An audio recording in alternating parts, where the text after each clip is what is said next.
Assalamualaikum warahmatullahi wabarakatuh. Kami dari kelompok 8 akan melakukan isi ulasan ceramah dari Gus Baha, puja dan puji syukur kehadirat Allah Subhanahu wa taala yang telah memberikan rahmat dan inayahnya sehingga kami dapat melakukan ulasan ceramah Gus Baha. Salawat serta salam semoga senantiasa terus dilimpahkan kepada Nabi kita, Nabi besar Nabi Muhammad SAW.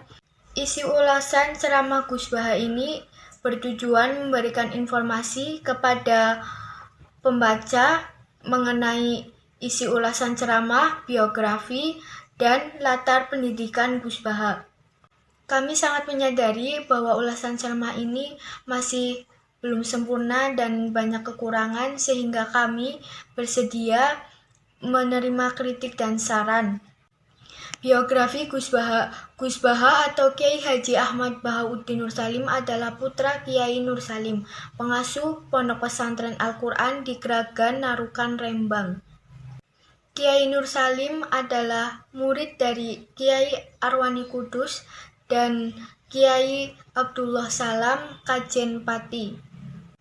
Nasabnya bersambung kepada para ulama besar. Bersama Kiai Nur Salim inilah Gus Miek atau yang sering disebut Kiai Haji Amin Jazuli memulai gerakan Jantiko, jamaah anti koler yang menyelenggarakan semaan Al-Quran secara keliling. Jantiko kemudian berganti mantap, Majelis Nawaitu Topoproto lalu berubah jadi Zikrul Kafilin. Kadang ketiganya sering disebut, yaitu Jantiko, Mantap, dan Zikrul Kafilin. Kiai kelahiran 1970 ini memilih Yogyakarta sebagai tempatnya untuk memulai pengembaraan ilmiahnya. Pada 2003, ia menyewa rumah di Yogya. Kepindahan ini diikuti oleh sejumlah santri yang ingin terus mengaji bersamanya. Latar belakang pendidikan Gus Baha. Gus Baha mulai menempuh gemblengan keilmuan dan hafalan Al-Quran di bawah asuhan ayahnya sendiri. Pada usia yang masih muda, beliau telah menghatamkan Al-Quran beserta qiraahnya. Menginjak usia remaja, Kiai Haji Nur Salim menitipkan Gus Baha untuk memondok dan berkhidmat kepada Kiai Haji Maimun Zubair di Pondok Pesantren Al-Anwar, Karangmungu, Rembang. Di Al-Anwar, beliau terlihat sangat menonjol dalam fan-fan ilmu syariat seperti fikih, hadis, dan tafsir. Saat memondok di Al-Anwar, beliau menghatamkan hafalan Sahih Muslim lengkap dengan matan, rawi, dan sanadnya.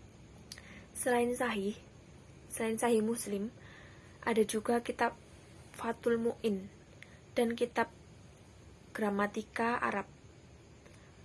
Dari sekian banyak hafalan beliau, menjadikan beliau sebagai santri pertama di Al-Anwar yang memegang rekor hafalan terbanyak di era beliau. Selain menonjol dengan keilmuannya, beliau juga sosok santri yang dekat dengan kiainya. Beliau sangat mendampingi gurunya, Kiai Haji Maimun Zubair, untuk berbagai keperluan. Dalam riwayat pendidikan, beliau semenjak kecil hingga beliau mengasuh pesantren warisan ayahnya, beliau hanya mengenyam pendidikan dari 2 pesantren. Yang pertama pesantren ayahnya sendiri di desa Narukan, dan yang kedua pesantren Al-Anwar, Karangmangu, Rembang. Pernah suatu ketika ayahnya menawari beliau untuk mondok di Yaman, namun beliau lebih memilih tetap di Indonesia, berkhidmat kepada alma maternya di Madrasah Ghazaliyah, Syafi'iyah, Ponpes, Al-Anwar, dan pesantrennya sendiri. Saya akan mereview materi dari Gus Baha tentang renungan hidup. Beribadah itu harus dengan cinta, bukan harus dengan keterpaksaan. Beribadah harus mampu kita, lalu tekun dalam mengamalkannya. Laksanakan ibadah sesuai dengan tingkat kemampuan kalian, karena sesungguhnya Allah tidak akan pernah bosan menerima amalmu sampai kalian sendiri yang merasa bosan. Hadis riwayat Tobroni. Dengan demikian, mari agendakan dalam diri kita masing-masing untuk benar-benar serius dalam mengamalkan ajaran Islam ini dengan sebaik-baiknya secara tekun. Dan jika ini berhasil menjadi agenda utama kita, insya Allah tidak ada waktu yang terbuang percuma, sebab kita selalu punya agenda ibadah yang harus dilakukan secara tekun terus-menerus. Wallahu a'lam. Jenis materi termasuk tasawuf karena ceramah Gus Baha tersebut adalah golongan ceramah tasawuf, karena di dalamnya mengandung isi tentang ilmu untuk mensucikan jiwa, materi menjernihkan akhlak, membangun lahir dan batin, mendapatkan kebahagiaan yang abadi. Pendekatan adalah tekstual, karena pendekatan tekstual merupakan salah satu cara yang dipergunakan dalam pemahaman kajian Islam. Disebut pendekatan tekstual karena ia menekankan signifikasi teks-teks sebagai sentra kajian Islam dengan merujuk kepada sumber-sumber suci dalam Islam, terutama Al-Quran dan hadis.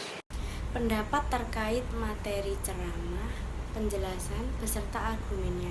Pendapat dari kelompok kami, ibadah adalah semua yang mencakup tentang yang dicintai Allah Azza wa Jalla, dari segi perbuatan maupun dari segi ucapan, yang zahir maupun yang batin.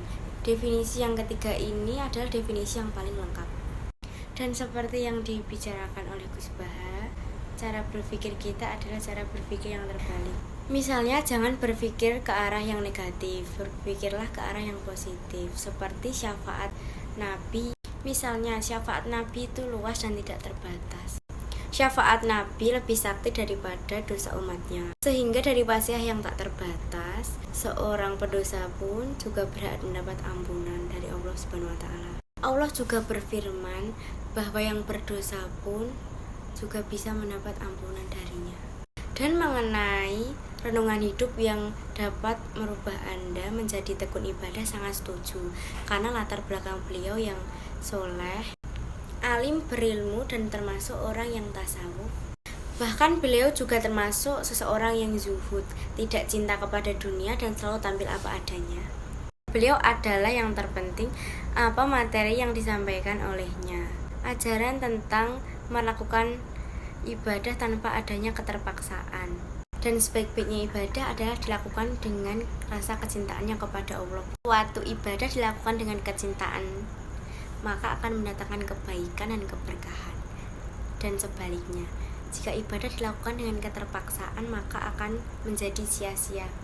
Gus Baha juga menyampaikan, Allah menciptakan Islam itu dengan mudah, artinya tidak membebani umatnya. Sekian ulasan ceramah dari Gus Baha. Apabila ada kesalahan, kami mohon maaf yang sebesar-besarnya. Wassalamualaikum warahmatullahi wabarakatuh.